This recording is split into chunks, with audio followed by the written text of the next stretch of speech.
When a natural disaster strikes, it is almost guaranteed that there will be yet another uproar about price gouging. Media pundits will take to the airwaves to virtue signal against people who would dare to exploit disaster victims.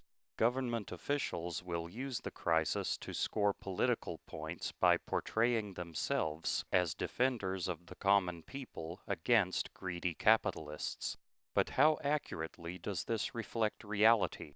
Let us explore the nature of price gouging to see the economics of such a situation and explain the behavior of journalists and state agents. Economic forces. In order to intelligently approach the concept of price gouging, one must first define it. Price gouging is a sudden, sharp increase in prices that occurs in response to a disaster or other civil emergency. Though this defines the act well, it does not explain the mechanisms behind it. When a disaster approaches, there are certain goods that people wish to acquire in greater quantities than normal, such as clean drinking water, non-perishable foods, wooden boards for protecting windows, etc. If supply is held constant, then this sudden increase in demand for such goods will produce a sudden increase in their prices.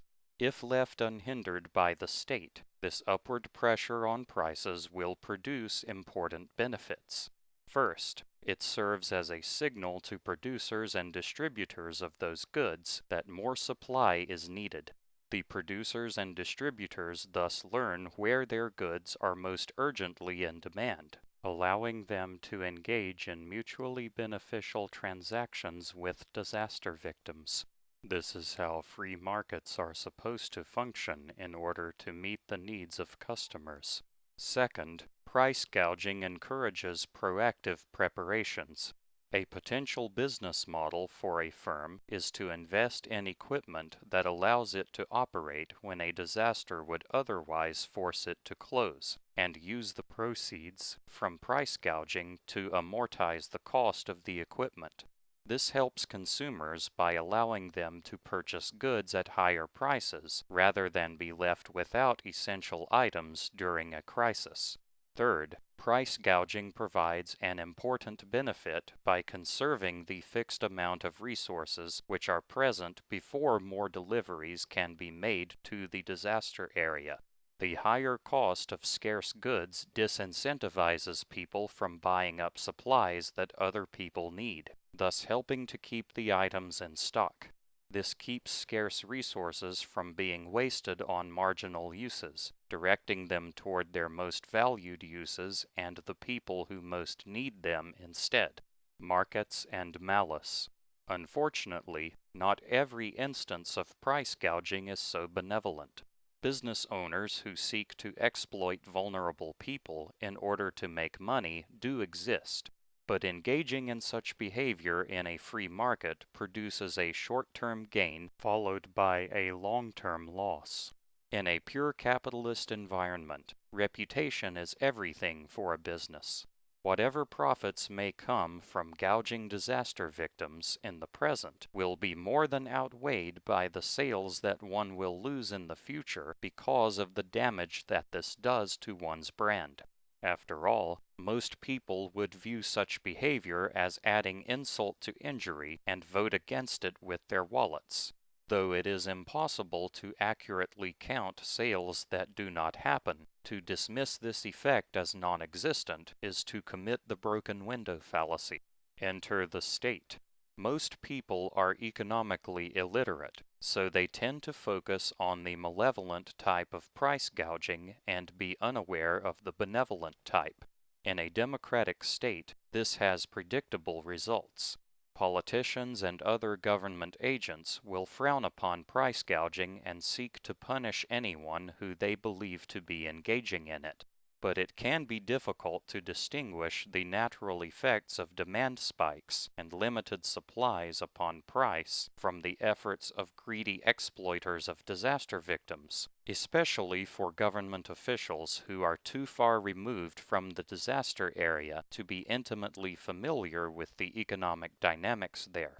Thus, all price gouging is suppressed by the state, and while this may protect a few people from exploitation, it causes more harm than good by disrupting the market signals which would have informed producers and distributors that their goods need to be sent to the disaster area.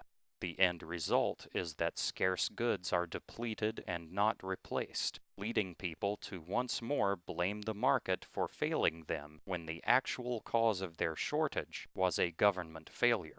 Suppression of price gouging has several deleterious effects. First, by placing price controls on goods, the state deprives entrepreneurs of the profit motive to bring additional supply to the disaster area. Without state interference, people who live outside of the disaster area and are willing to travel there in order to bring supplies could charge enough for their goods to recover their travel costs and be compensated for the inconvenience of spending time in a disaster area, all while making enough profit to make such a venture more attractive than other economic opportunities. Price gouging laws remove such action, leaving only state agencies and altruistic private groups to provide aid. Note that, like all government regulations, price gouging laws are subject to regulatory capture by the largest businesses. Second, removing the incentive for proactive preparations makes untenable the business model for operating during a disaster described previously. Third, removing the conservation effect of price gouging forces business owners to sell goods below their market clearing price. This incentivizes hoarders to buy more than they need and scalpers to buy goods for resale. The existence of scalpers also makes desired goods more difficult to find, as resellers will be more difficult to locate than established stores. Thus, laws against price gouging do not eliminate the practice, but rather shift it from primary markets to secondary markets, and cause a different set of people to profit. Taken together, these effects result in artificial scarcity that makes conditions in a disaster area even worse. A pair of razors.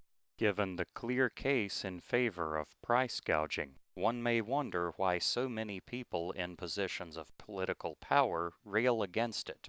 Reese's razor suggests that we look for the most cynical explanation when attempting to determine a motive for state policy.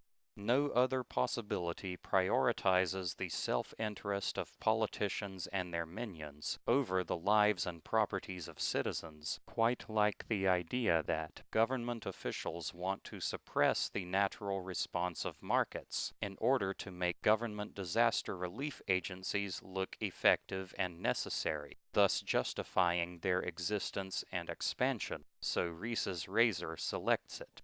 However, it is not in the rational self-interest of elected officials to increase the suffering of disaster victims who are capable of removing them from office in the next election. A better explanation is offered by Hanlon's razor, which says that one should not attribute to malice what can be explained by stupidity. In this view, government officials are not trying to increase the harm done during a disaster. They simply know no better because they are just as economically illiterate as the electorate, if not more so. This razor is a better fit for the available logic and evidence. Conclusion. It is clear that price gouging has an important economic role in ensuring that goods both go to those who need them most and remain available in times of emergency. Market prices are important signals that tell producers and distributors where their goods are most urgently needed. When the state interferes with this process by imposing price controls, it turns off the signal and incentives for market actors to send aid, encourages hoarding and scalping, and discourages conservation and farsightedness.